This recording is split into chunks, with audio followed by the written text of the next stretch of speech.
Hello, welcome to our first podcast. My name is Kylisha. My name is Ryan. We have started this podcast just to kind of share our past experiences and let you know that you're not alone. I think both of us, growing up, we've had this urge and we've always felt like we were alone and we were the only ones that had experienced the traumas and the situations that we were going through. And it kind of wasn't until I went to rehab in 2015 and I started hearing all of my new friends' stories that I actually wasn't alone, and my story I heard over and over and over again from various people in the facility, including my own counselor. So it was very eye-opening for me. Ryan and I decided we wanted to start this podcast probably a year ago. I have just relocated back to British Columbia, so we are reunited, and it feels so good! So in this podcast, we're going to be diving into topics like parenting, marriage, our past trauma struggles, being a woman, like being a human, really, and so many different aspects that I think so many people can relate on. And even if you're not going through this exact similar experience, maybe there's something that you can take from it which you will resonate with you, right? Whether it be like a self-care tip or like, hearing our story lets you know that, I'm not the only one who's gone through stuff, and we all struggle, whether we put on a happy face and continue on day to day. Like, you would never know what's going on in everybody's life. Everyone has their own story. Yep, that's why they say be kind to everyone, because you don't know what they're going through. Mm-hmm. We're going to kick off our first episode. We're going to be talking about relationships. I am married and I am separated. So this is a new little chapter for Ryan, but I decided maybe our first episode could be about two masculine people being in a relationship, because I'm very masculine and my husband is very masculine. And we tend to butt heads a lot. And I think with your previous marriage... Yeah, it's definitely a lot of... I feel like not aligned masculine and feminine energy. And I say aligned because I feel like that those energies were shifted where, the man should be masculine and the woman should be feminine.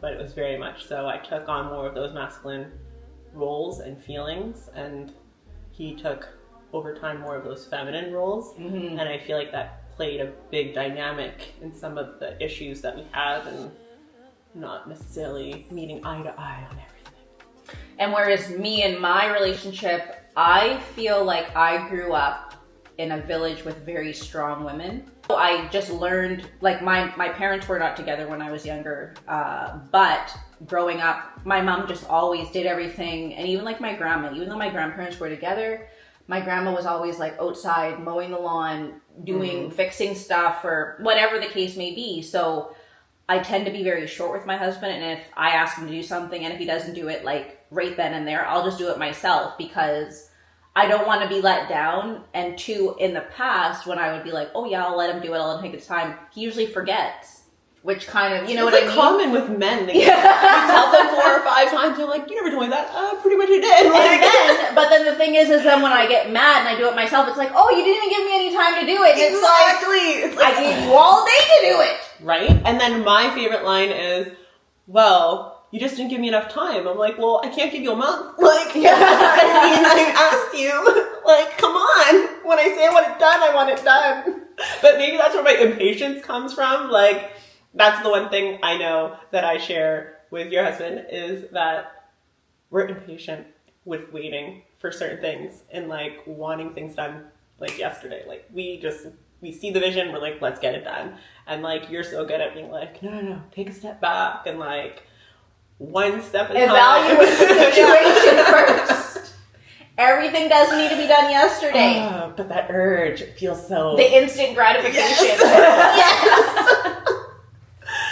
So with the masculine, feminine energy, how do you feel like that affects your marriage, in the sense of like, how do you guys balance, both being very masculine? Are you accepting being more into your feminine energy yet?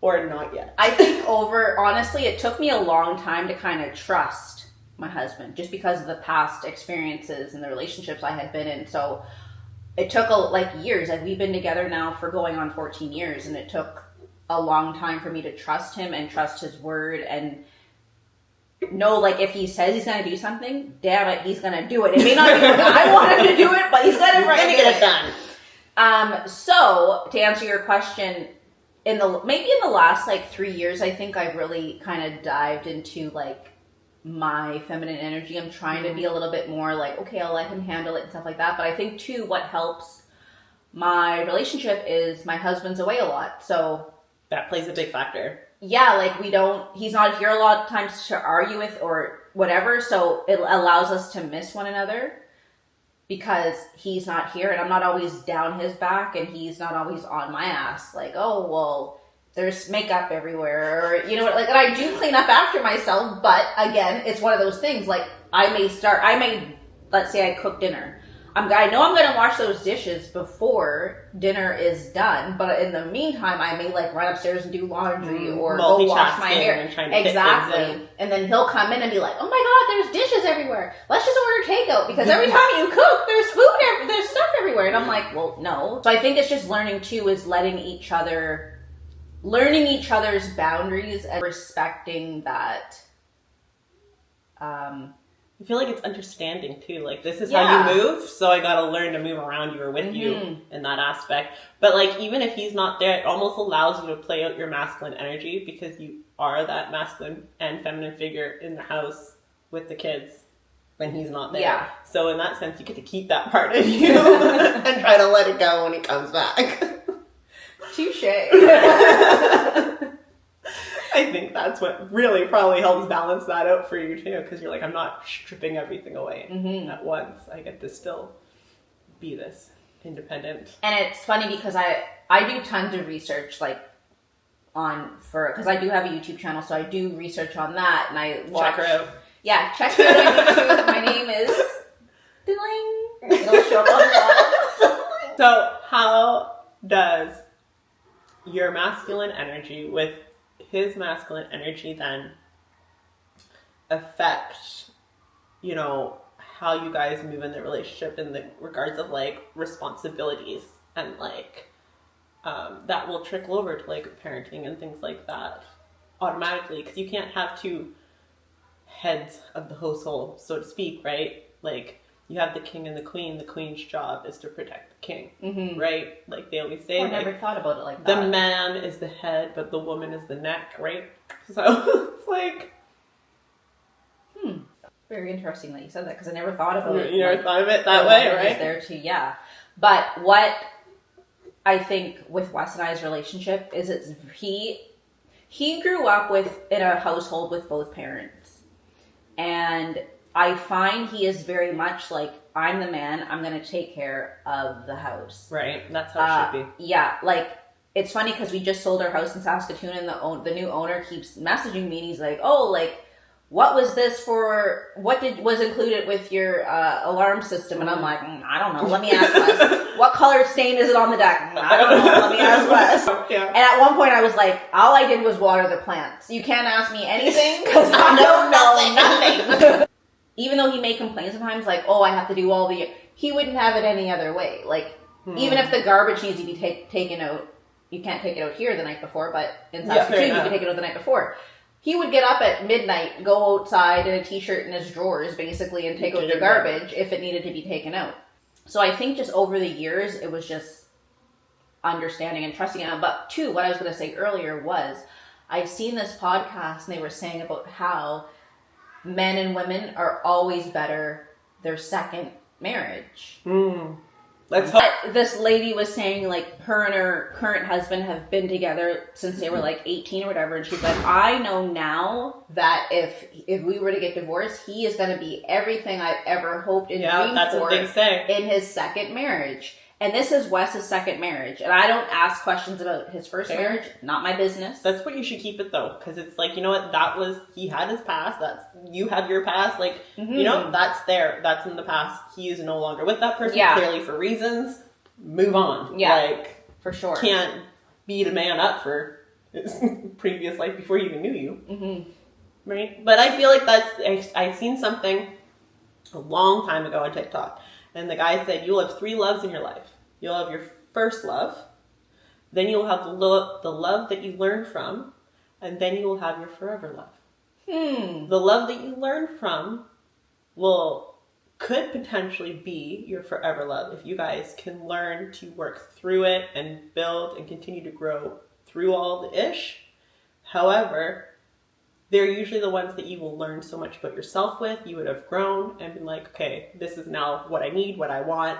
And your third love will be your forever love. You're like one that sticks and is super healthy, and you're like, this is what I'm looking for. Well, I think too, like in the past, because money always comes into play, right? Like I feel like every relationship, it's got to be a factor for sure. But Wes and I went through a part in our relationship where it was a struggle. Like we didn't have any extra money, and it was finding things like because he was like, we need to start to date ourselves again, and I'm like, 100. How are we gonna get a babysitter? A babysitter's too expensive, and I was like, all these things. So it was like, okay, like some nights we just rent a movie. We would just like started to get creative with the ways that we were learning to date one another. And then when Natalia was old enough to go and do her babysitting course, I'm like, okay, we know people on our street. Totally. If we go out for an hour or two, if she needs help, she can go to the neighbor's house or vice versa, right? Yeah. Like, so that really helped. And it was like probably, since we bought our house in Saskatoon,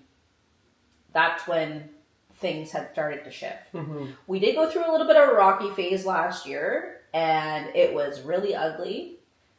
I remember that.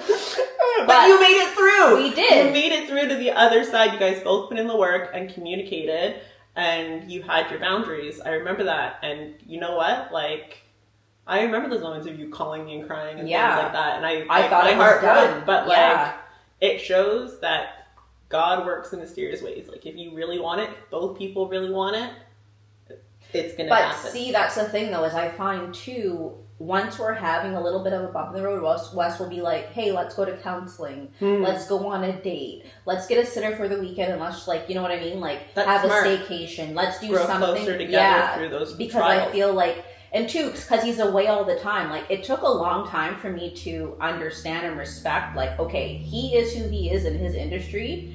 He needs to be away. Like, that's what the job calls for. That's what it is. But it took a long time because, again, he would be away he's away basically every Monday to Thursday, right? Sometimes Sunday to Thursday.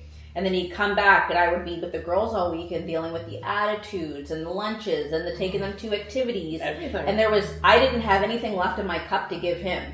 So I would be a complete asshole and a bitch all the time, right? And then it was like, he was like, okay, well, and then he started to switch it up and he's like, okay, I'm only going to be every other week. That way I'm here to help you. But what would irritate me for a long time, I think it was like probably a little bit of jealousy, was he would be away and everything that I did for these girls over the last week and everything would be forgotten about. My dad's here. Yeah. And he'd bring home a chocolate bar or bring home a Starbucks for them and they would be like, I love you. Even when we went out with my aunt the other day for dinner. And they were fighting over who gets to hold his hand walking down the street. And I'm like, he has 2 hands. It's not the end of the world. That's what kids do. This is the thing, though, is in his mind, he's like, I'm going to be everything for these girls so that way they don't fall in love with the first guy that shows them any attention. They'll know what to expect. Exactly. Their standards are going to be so high. And he's like, so either their standards are going to be so high and they're going to meet this ideal, like, perfect guy, or their standards are going to be too high. Everyone's going to be like, they're too high maintenance. I don't want to be with them. And I'm like, it will keep them away. You're going to be taking care of these girls till they're freaking 50. But I think that is so good for him to show because, you know, for me, growing up without my dad around, it was just my mom, and my mom was my everything, like a single parent my entire life. And even when my dad was in my life, he popped in, he popped out when he felt like, because he had his own issue going on in his own life. And, you know, I feel like that affected me for sure of how I looked at relationships and how I like handle relationships. And especially when it came to choosing a partner when I was younger, it was very much attachment to the first guy that showed me any kind of genuine attention, but avoided the red flags that were clearly there. Avoiding gut feelings. They're saying like, nope, don't move this way, don't do that. And I still was like, no, I'm going to do it anyways. It's great. Rain, sunshine, rainbows. And you know what? I've learned now, 10 years later, like, you should have listened to your gut 10 years ago. But everything happens for a reason. You just continue to grow through it. But, you know, when you're like, oh, it's fun because, you know, it's kind of, it hurts when the kids are like all over West when they come back because they've missed them, they haven't seen them. I feel the same way, having to co-parent and like, you know, that saying of like a Disneyland dad, the kids see him on the weekends. Yeah. And they're like, oh my God, I love Dad's house. It's so much fun. Can we move in with him? Exactly. It's like, all you have to do is have fun there. It's the weekend. There's no rules. Like, yeah, when you come back, we got school, we got extracurriculars, we've got chores, homework. Like, you have all the ish that I'm doing for you on a day-to-day basis. And I look back and I'm like, Mom, I'm so sorry. Like, I appreciate everything that you did before because I didn't realize how much work went into raising me and taking care of But the on house. the plus side, though, like, you're so lucky because you've had your mom here with you every step of the way. Both of your parents are Well, here. not to remember. My mom was gone. Oh, right. For but it was a good only for a and bit. year. But that was my hardest year, Yeah. initial year of splitting up. And it was, like, at the beginning, very lonely. Yeah. Right? It was very lonely just trying to navigate it myself and adjusting to being, like, a single parent now with 2 kids. Yeah. Right? True. And I went from being with my mom, living with my mom as a teenager, to getting married and living with a husband. And I had never lived with a man before in my life. Mm-hmm. So that was a rude awakening. Rude awakening. You should have read the red flags then. I should. And you know what, though? I will say, even then, I took my vows seriously because I seen those red flags, but it was for better or for worse. And in my head, I was like, well, this is the worst right now, so let's just keep trucking. I've made my bed and now I gotta lie in it. And he showed you it could get worse. We're here now. Free at last. When we moved to Grand Prairie, we didn't have anyone there. And I remember moving there and it was snowing in like the end of September. And I was like, oh my God, where am I? I have no family, no friends. Because I am not the type of person that's going to go to a mommy and baby group and be like, oh, let's be friends. No. My circle is my let's say 5. I'll make it a full circle. Not 4. Make it a full circle. No, I have 5 good. That's because on a good day, you got your rested bitch face right over here. Don't touch me. But I just found it like really hard because then we only had Natalia. And yeah, it was easier with only having 1 kid. But at the same time, it was very, Wes is away, right? He has to work. He has a branch up and 2 hours away. So if Natalia got sick, anything, it was me that had to stay home. And that started to affect my work performance. Yeah. And then I started getting in shit at work. And I was like, at the point, one point I was like, I just want to be a stay-at-home mom because it's not. I'm tired of, and I was like, I'm tired of like saying, oh, my kid's sick, my kid's sick, my kid's sick. Fuck, kids get sick. But for some reason, these managers, because it's always men in these roles, your wives have been taking care of the freaking kids, right? You know what? I had a female manager tell me once too, because it was at that point where, I have 2 kids. They're in daycare, kids are in school, they get sick really, as we know, all the time. But because, my ex made more money than I, it was like, well, it's smarter for him to continue to go to work and get his paycheck and not lose up the hours than it is for me. And it would be like, well, can't your husband take the time off? It's like, no. At the end of the day, he makes more. So if it's going to be a parent, it's going to be me. Like, yeah. And I'm like, you're a mom and you are a single mom. So like, you have to understand that if your kid's sick, like, I can't do that. That's not at work. Back to our roles. So do you feel that there are gender roles or are all roles neutral? Like, so you think back to our grandparents' age, okay? Perfect example. Back then, the men went to work. Their job was to bring money home to pay for stuff. That's pretty much where their job ended, was that, right? Or protect the family, I guess. Mm-hmm. Women, every other aspect, whether that is the gardening outside, or the child rearing, everything else was women's job. Mm-hmm. But now you see a lot of men wanting equality in those roles when it comes to finances. They want women to pay 50% of the bills. They want them to still clean and cook and take care of the kids and, look good, go to the gym, get your hair done, your nail, like literally everything. But then yet when women are like, well, can you do a dish? Or can you sweep or vacuum or do something, take your kids to a park so I can have a moment. It's like, oh, but that's not my job. Well, okay, but you can't have me pay half the bills and half of everything and still maintain everything else. And you don't do that. Like, you need to either pay for everything and supply everything, or you're doing 50-50 of everything. Yeah. Like, you can't including taking the kids to the damn park. Oh, Mendy. I honestly only just started hearing about this whole 50-50 thing in relationships. So more so like, yeah, when you're in a, let's say you're boyfriend and girlfriend or whatever. Well, that's kind of like... Yeah, like you split everything. But I find too, I don't know if it's because a lot of men are insecure, let's call them, or they don't like the fact that their spouse is making more money than them.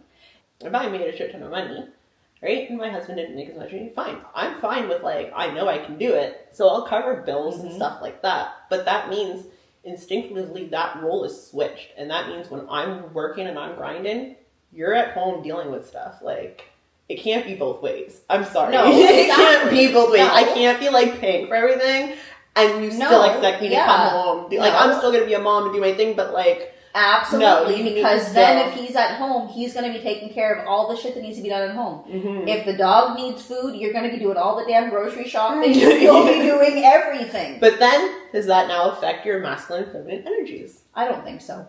No? Because there's a trade-off. I don't... In my you don't opinion, think the man wants to be that, like... Well, provider? sorry, but you can't have your cake and eat it too at the end of the day. Fair. I enjoy being single. I enjoy my own space, my own time, figuring out myself. I've got a lot of projects in the works for my own self. They say, like, if you don't have a direction, your direction's yourself. Mm-hmm. My direction is myself right now, right? Mm-hmm. So, I'm good. You know, being married for 10 years is like, I'm good with a break. Mm-hmm. I'm good to continue to have a break. It's been 10 years. And I'm still in therapy for it. Since you're going to be on your next, let's say, marriage, you're going to know exactly what you're looking for. You're going to know all those red flags. I'm paying attention. Exactly. But I think, too, like, a lot of times, I don't know if it's just the women in our communities, but it's like, oh, I don't want to die alone, right? And that's the only thing I'm scared of for my mom, is her rushing out. Not rushing out because she's known this person for years, but just how quick it feels in my mind, because I found out at the same time everyone else found out about this engagement. And I'm just like, I don't know if you're rushing it because, yeah, you're pushing 70 and... Your mama ain't no pushing no 70 years old. She's in her 60s. She is not. Yes, she is. She be looking good then. I didn't even think she's like 65. No. Get my calculator! She is not even that. No, she is not. God, that means she's only 3 years older than my mom. She's still in her 50s. Or like, no, early 60s. Hold on. Look at us looking like a bunch of fools. Oh, she's 61. Never mind. She's not pushing 70. Now I know why she gets mad at me when I say she's almost 70. Because she's only 60. You put a decade on her. Like, obviously, she's been praying about this, right? But think about it, though. If she's 61... The woman's like, yeah, what am I waiting for? My kids are grown. My kids, I got nothing to do with them no more. Let me... So, do you feel that your masculine energy that you came into the relationship with Wes, initially robbed him of his masculine energy? I think in the beginning it did, because he would just let me push and wheelbarrow right over him all the time. I remember Wes. I remember when, God bless his soul, I love Wesley, I really do. But I remember when you guys first started dating, and he literally would just do whatever you told him to do. And I'm like, dude, get a backbone. Like, what are you doing? This woman is going to bulldoze. You cannot handle her. But he held in there, man. He held strong. And I am proud of him now. How far he's come. He's found his voice. Because I'm not even going to be, it's not even, I don't want to bring like the cultural aspect in it in that sense, because it's not even about being necessarily a black woman, but there are aspects of just being a black woman and an independent black woman. I think that scares a lot of people though. Handle. No, exactly. And I think that scares a lot of men. Everything is always materialistic, right? Like, I don't make enough money to be able to keep up with you. But it's like, there are other things you can do that don't include money. Mm-hmm. It's about dating each other. You can make a picnic. You can go for a drive. Amen. You can give her a massage. You can go on Pinterest and look up 101 ways of how to do this shit for free. And that is the thing that I struggled, I think, in my marriage, was that over the course of 10 years, I'm a hopeless romantic. Give me a nice bouquet of flowers, like randomly, or like a note, or like anything, like something small. It does not have to be crazy or grandiose, but it was like, I would always be the one who would be like doing all the romantic gestures. I would be the one who would like add the romantic dates, the picnics, like everything. It would be me coming up with dates, planning dates. And I'm like, dude, it would be nice if you just planned a date once. And they say if your man cannot plan a date, he cannot plan a future. Well, okay, so I'm in therapy because, you know what, after all the being married for 10 years and going through all that, I want to be as healthy and like as much of a green flag for whoever comes my way next. And you know what, I have learned that like if I give you opportunities to lead me, and then I see that you've led me down the wrong path or like in the shits, I can't now trust you to continue to lead me in the path that I feel like our family and us need to get, because I'm going to make decisions that are based on what's best for the family unit and not just myself. But then I find that some men want to think they're doing that, but realistically they're not. They are making decisions based off of how they feel with the situation. Yeah. And how they want to move it. I'm like, that's not how we lead it. No. That's not, you gotta think of a whole, right?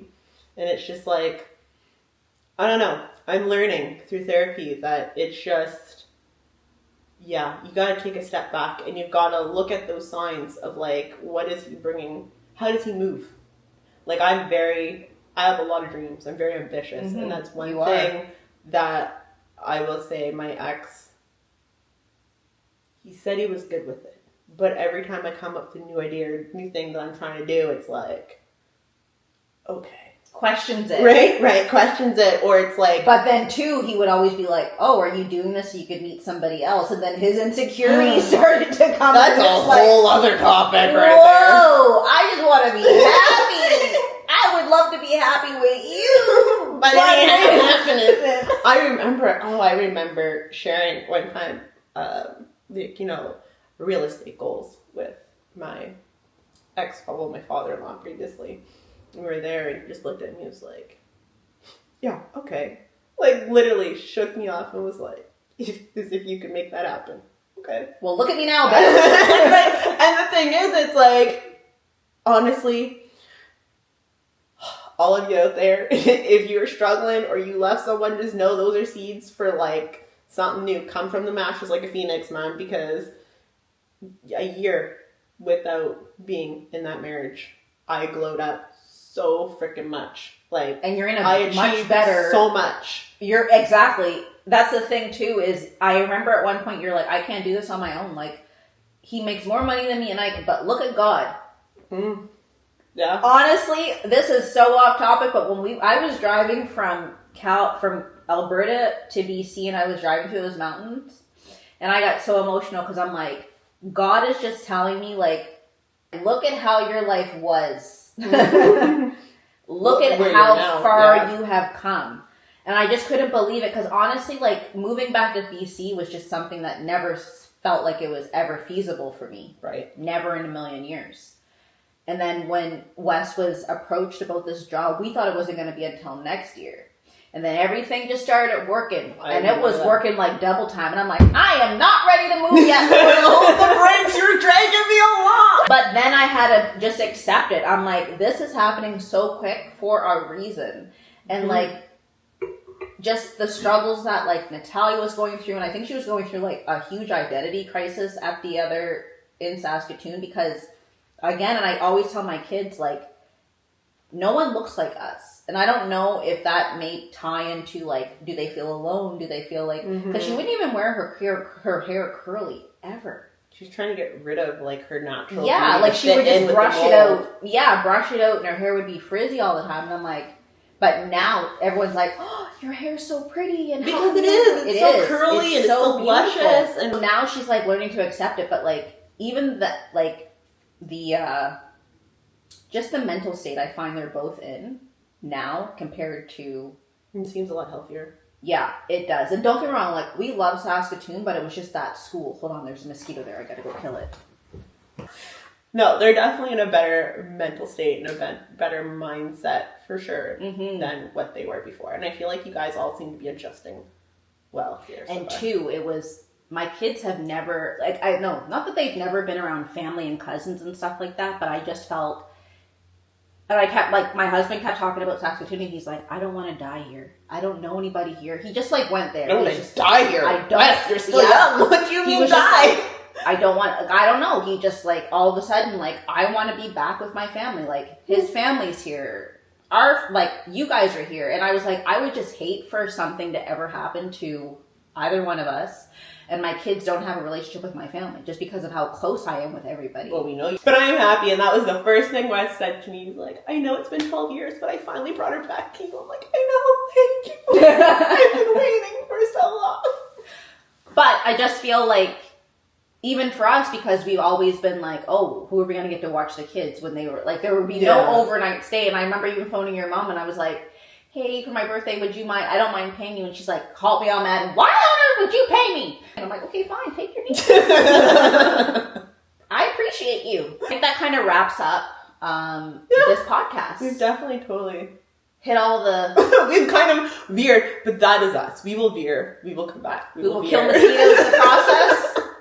So we want to thank everyone for watching. Please don't forget to like, comment, and subscribe. We will post all of our handles on the side here. Our, what do we have? Instagram, TikTok, YouTube. And YouTube. So thanks again for watching. Please don't forget to like, comment, and subscribe. And we will see you guys at our next podcast. Bye, pod.